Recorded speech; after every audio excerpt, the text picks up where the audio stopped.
टाटा विदेश गए तो उन्होंने स्टील प्लांट बैठा दिया। फिर मैन्युफैक्चरिंग भी ऐसे ही आई क्योंकि बड़ा यूएस में 60s में बहुत बड़ा हो गया, 40s 50s 60s मैन्युफैक्चरिंग, तब थोड़ा सा यहाँ आना शुरू हुआ महिंद्रा और ये।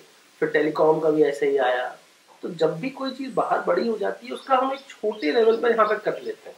अटल भी वही है। तो अभी जो 10 बड़ी कंपनियां हैं विश्व की जो अभी पिछले 10 सालों में बनी है, 12 सालों में, वो स्टार्टअप के द्वारा ही बनी है, चाहे फेसबुक हो, गूगल हो। तो अब लोगों को लगता है कि जो अगला तरीका है वो स्टार्टअप के द्वारा ही बनना जरूरी है। स्टार्टअप का मतलब यही है कि आप कोई भी बिजनेस शुरू कर रहे हैं तो स्टार्टअप हुए।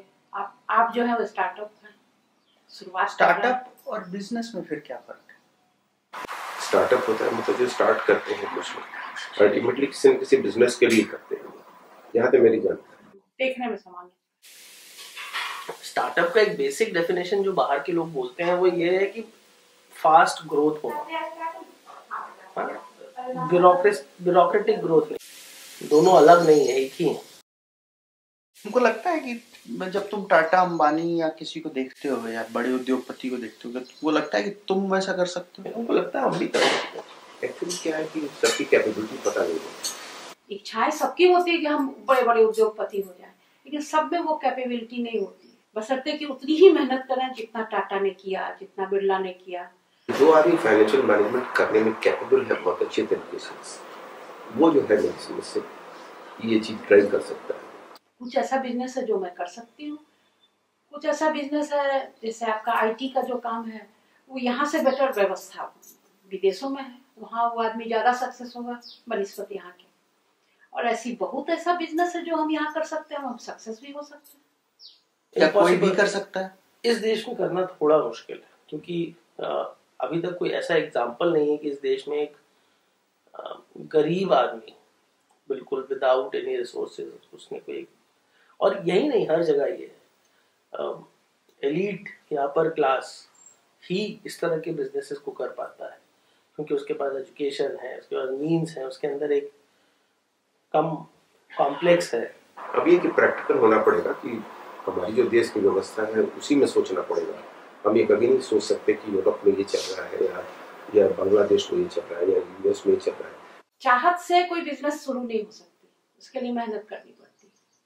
If you were going to start a company in India, if you were going to start a business in India, today it is a very big question mark about the extent to which you run the risk of litigation. Okay, your business rivals might embark on litigation against you, and this might end up taking 10-20 years in court. If you are the incumbent established 1000 families of India, you know how to play this. You've got the relationships, you've got the human networks through which you are able to participate in this game. But for an entrant, it's forbidding. It's a far more frightening prospect to embark into this. That's an example of the way in which we end up closing entry. We end up closing the market economy, and then we end up with the 1000 families, and then the risk we run is that the most rotten firms rise to the top. कोई 3 चीज जो तुम अपने शहर में और अपने इलाके में बदलना चाहती हो या बदलाव देखना चाहती हो? हम लोगों के यहाँ जो नीचे तबके के लोग हैं उनकी जिंदगी बहुत ही दर्दनीय है। उन लोगों को ठीक से पानी, बिजली और खाने की सुविधा मिलनी चाहिए। सब जगह एक तो इंटरनेट का प्रॉब्लम नहीं होना चाहिए। कोई आदमी कहीं भी जाए उसका फोन चले, 3G चले, 4G चले। और यहाँ पे आने जाने की सुविधा नहीं है। मेट्रो आए, जब आएगा तो आएगा, लेकिन अभी तक तो आया नहीं है। तो आने जाने के लिए ट्रैवलर के लिए बहुत प्रॉब्लम है कि वो कैसे आए, कैसे जाए। हम लोग बिल्कुल बच जाते हैं। एक हाउसवाइफ की, अब हमारा हस्बैंड ही हमको लेके जाएगा तो नोएडा जाएंगे, दिल्ली जाएंगे, नहीं तो नहीं जा सकते। सिक्योरिटी सबसे इम्पोर्टेंट है, चाहे लेडीज की हो चाहे ऐसे इंफ्रास्ट्रक्चर का growth and support system. Support means man power support. पहले तो हम पब्लिक ट्रांसपोर्ट बदलना चाहते हैं, लोगों की आवाजाही आराम हो जाए, मतलब इसको और सिंपल कह सकते हैं तो इसको टाउन प्लानिंग कहते हैं। दूसरी चीज़ जो कि इतनी ही ज़रूरी है, इससे ज़्यादा ज़रूरी है, वो है लॉ एंड ऑर्डर।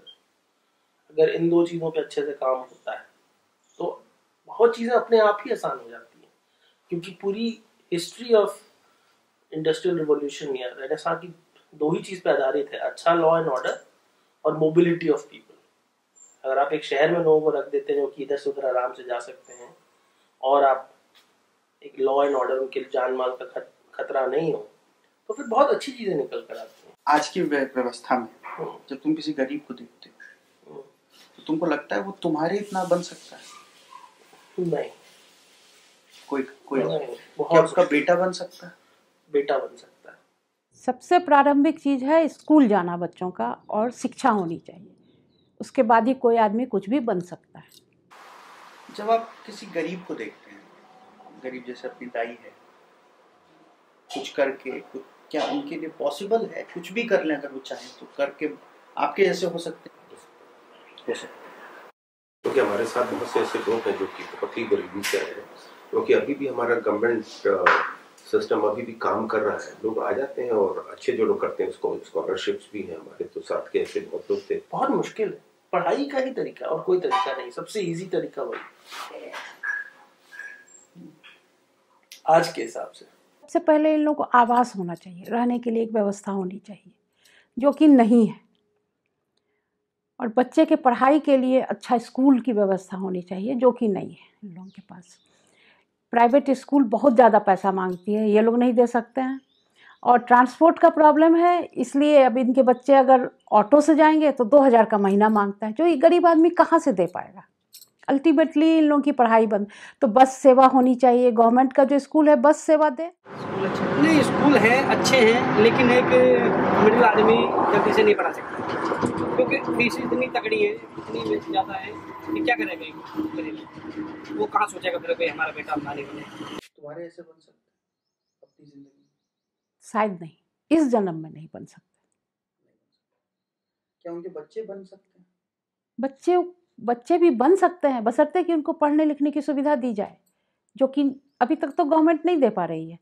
अगर आप गवर्नमेंट स्कूल खोल दिए, जब जो कि अभी जगह वहाँ पे है, तुगलपुर में है, लेकिन वो बच्चा जाए कैसे?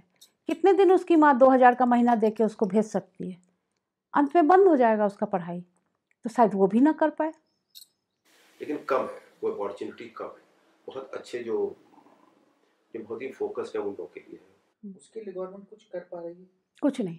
इच्छा शक्ति ही आदमी को कुछ भी कर सकता है, लेकिन जब आपके पेट में अनाज ना हो, आप भूखे प्यासे तड़प रहे हो, तो क्या आपकी इच्छा शक्ति होगी कि हम टाटा बिरला बने? तो हम लोग का स्तर तो अभी यहाँ तक पहुँचा ही नहीं है, हम लोग बहुत नीचे लेवल पे हैं। मैं किसान हूँ, आसमान में धान बो रहा हूँ। मैं किसान हूँ, आसमान में धान बो रहा हूँ। कुछ लोग कह रहे हैं कि पगले आसमान में धान नहीं जमा करता। मैं कहता हूँ कि गेगले गोगले, अगर जमीन पर भगवान जम सकता है तो आसमान में धान भी जम सकता है। और अब तो दोनों में एक होकर रहेगा, या तो जमीन से भगवान उखड़ेगा और या तो आसमान में धान जमेगा।